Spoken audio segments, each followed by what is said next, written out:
Right. So you guys know every promotions I like to have a talk. We call it the State of the Jungle because that sounds cool.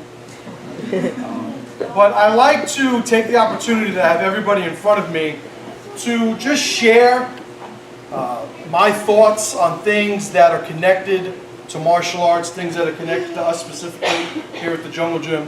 I don't get the opportunity to be on the mat with everybody here as much as I would like to, obviously. There's just a certain point where that just becomes impractical. You know, move to Pennsylvania makes it even tougher, right? But today I wanted to talk about what is the mission or the purpose of training martial arts, okay? So there was a time where people needed to learn how to defend themselves. They needed to learn how to fight against, get that brat out of here. It's my daughter.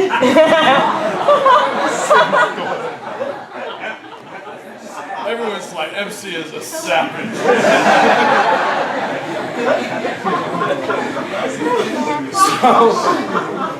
So there's a time where people had to learn how to defend themselves from predators, from the weather, the climate, from other tribes of individuals, from individuals themselves within their tribe.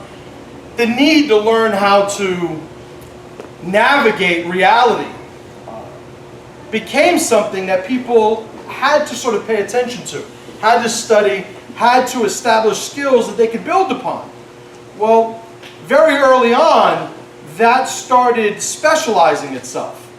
And one of those sort of avenues of specialization was war, was violence, was how do we now allow our tribe to become strong enough that we could actually take a group, a component, a subset of these people and just dedicate them to embodying what it takes to defend us. When the threat shows up at the wall, we know that they, by oath, by training, by identity, are going to put themselves between us and danger.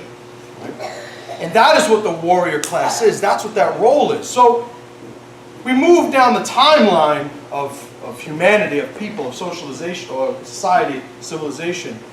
And you get to the point where we don't need to learn how to swing a sword. We don't need to learn how to, drive down a battlefield and, take care of another army. We don't need to know how to shoot a flaming arrow into, a cavalryman as he's riding his horse. Like, we don't have the need these days for those specific skills. But there's still something that drives us towards holding these things as being virtuous. There's still something that matters in training in violence, in training in the martial arts that make us, we would say, better people, right? So better is a very functional term for me. Something's good or bad. Something's better or worse. To me, I don't live my life according to the concept of evil and good as being, these two people just fighting and we're in the middle of it. No, it's what helps us, what allows us to survive, what allows us to thrive, and what undermines all of those efforts. Good and bad, good and bad. So a good man is a functional man. He's somebody who knows how to represent greater success for the people he's around. If it is in that warrior role, yeah, when the threat shows up, he is going to, or she is going to put themselves in between the tribe and the threat. And the people who do that have a goodness to them. So, at the core of why we train martial arts, it's to become better people. But somewhere along the line, these terms, these concepts, that they aren't things that we need anymore to survive. Right? You could be a black belt in Brazilian Jiu-Jitsu and be a douchebag. Right? You could be a black belt in karate, kung fu, any other art that you could think of, and be useless to a tribe. And be counterproductive to your tribe. I would say that under those circumstances, you are not a good man. You are not a good woman at that point. You are certainly not a good warrior. If you have somebody who doesn't have any of the qualities of goodness that we would assign to them, and the threat shows up, not only do we not expect them to put themselves in harm's way for the tribe's benefit, but we kind of know not to wait for them. We kind of know prior to the threat showing up that they're not going to do that.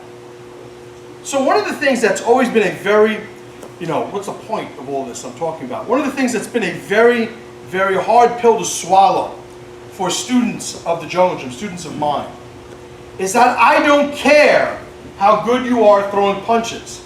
I don't care how good you are at slamming people. I don't care how good you are at choking people or stretching people's elbows. I don't care how impassable your guard is. I don't care how many trinkets you've accumulated over the years going to the trinket competition, right? There was a point where I was like, competition or die, right? You guys remember, right? Because by default, you were too. It's like, we're competing Saturday, all right. Now, I'll be honest, I think there's a purpose for it, but when people start allowing that to become what their identity is, I'm like, oh, they're not on the same mission I'm on anymore. There's a certain point where people are medal chasers, right? Trinket collectors. I can't wait to win this tribally useless competition so I could show off all of the trinkets that some third party who made money on me today is telling me is recognition of being a warrior, is a recognition of being a good man. Well, without tribe, you can't even determine those things. Right? It's like making lemonade. You need water, you need lemons. There's a couple things that you kind of need in order to be a warrior. Tribe is part of that. Okay, the guy, the warrior, the guy who's very fluent in violence, that doesn't have a tribe, he's like a stray dog. He's like a tornado. He's like a tidal wave, a tsunami. He's like a disease that there's no cure for. He's dangerous. But there's no virtue in being dangerous. The thing that separates warriors functionally from dangerous people is that the warrior will always put himself in between the threat and his people. He lives his life to make sure he is as formidable a wall as he could be between those two things. And he will give anything up to and including his life to make sure he fulfills his role and his oath as a warrior. Thank you, folks.